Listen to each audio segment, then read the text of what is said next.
These artists may not be what you think of when you think of feminism, but these artists have been changing the game. So you want to talk about feminism?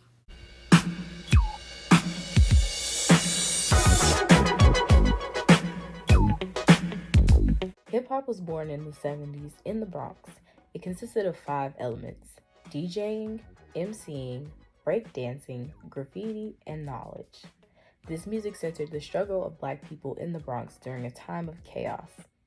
Looking at where we are now, hip-hop is one of the largest genres in the United States. Though the evolution of hip-hop to what it is, one thing has remained the same. Big booty hoes, help with it!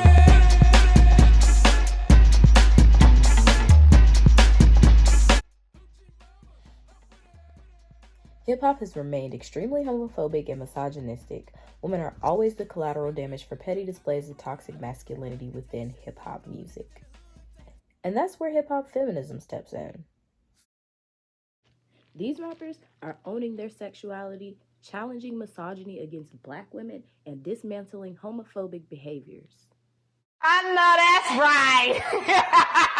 right!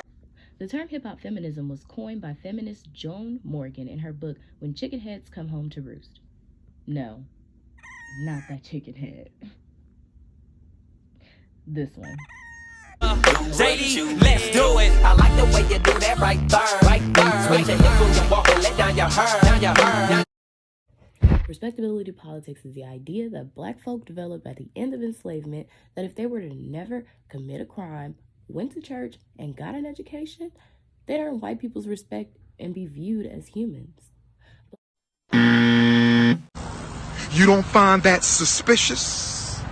You don't find that suspicious? Imagine being a woman in hip-hop. That's no easy feat. Hip-hop feminism calls on these women to embrace a level of ambiguity of what Morgan would call the grays. Meaning that feminism looks different for each woman. Some may like rap music, others may despise it. Some may choose to participate in traditional gender roles, and some may hate the idea of cooking and cleaning.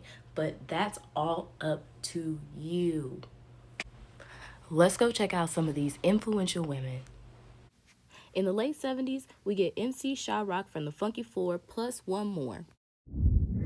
Female rappers like Roxanne came in and started killing the industry. I met this dude with the name of a hat. I didn't even walk away, I didn't give him no back. But then he got real mad and he got a little tired. If he worked for me, you know he would be fired. Then we get to the 90s with Moni Love, MC Lyte, Queen Latifah, and Salt and Pepper. Told you she's a whore. While women begin to take the industry by storm, there's something else going on. Hip-hop becomes more risque with its lyrics. Misogyny has been around in hip-hop music forever, the same way that it has been present since the beginning of time. Men.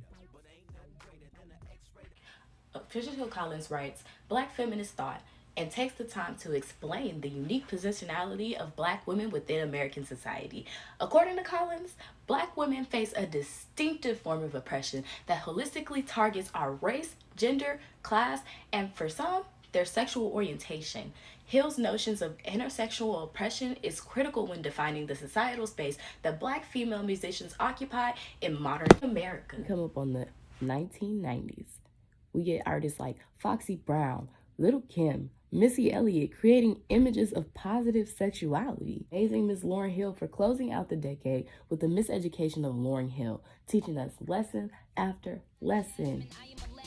In the early 2000s, Nicki Minaj takes the industry by storm. She becomes one of the few women in the industry with mainstream success, becoming the first woman with 100 appearances on the Hot Billboard 100. Sis is truly a monster. A lot of these feminists aren't scared to talk about anything. They've addressed things such as sexual violence, getting to the bag, love, sexuality, and sexual politics. But a lot of these women didn't claim to be feminists. A lot of Black women for a long time didn't associate themselves with the word feminism because its definition was only accessible to white women. Hip hop feminism challenged the patriarchy and creates a whole new world where black women dominate.